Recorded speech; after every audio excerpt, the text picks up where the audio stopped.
নতুন প্লেন এসছে গতকাল ফ্লিপকার্ট থেকে। এবার মাটিতে চালিয়ে দেখলাম।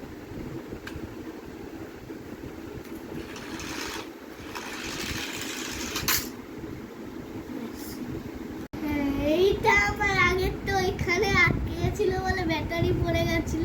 হ্যাঁ, এটা আমি